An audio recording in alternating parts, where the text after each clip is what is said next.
Actually, in Python and in PHP and some other languages like that, you can create a type of variable that can be assigned any data type into it.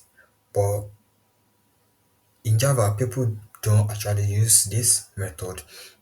Some people even don't know that it exists. Actually, it exists. You can create a variable type that can be assigned, that can take in any type of data type that you want. Just like in PHP, once you do something like this, you write your thing, then you put it, you can assign any type of data type to it. So in Java, people don't used to use this, but actually it is very useful, and maybe it was introduced in new version of Java actually, because it have the ability to take in any type of data type, which is this var. The type of data you want to create, just a data, then create any data. Maybe it is string. Here I am here.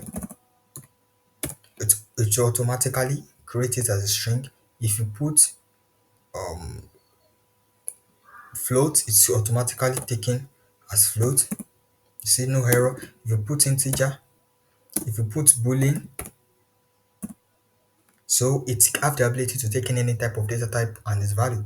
So with this, you can do anything instead of you to be writing string and differentiating it. If you feel like what you are doing doesn't actually require to differentiate, you can just put this, and to give you the ability to assign any type of data that you want.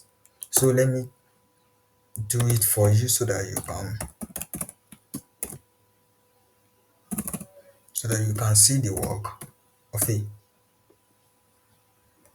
Let me import it is still the same with system.print and .out.print, but I just make it short like that.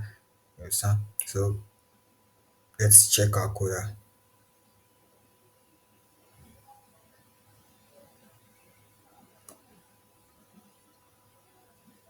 It's true. Maybe I put here bro. So let's check the string one, how to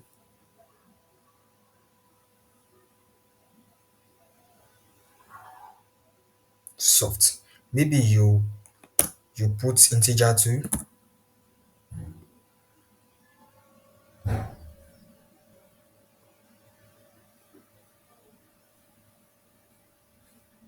Perfect. So you can use this method to create any type of um data type without you telling the Java that this is string, this is something like that. It make it very easier for you to manipulate your data. Maybe you want to be manipulating data, you want to be changing it into different type of data type. So you can just use the var and you are good to go.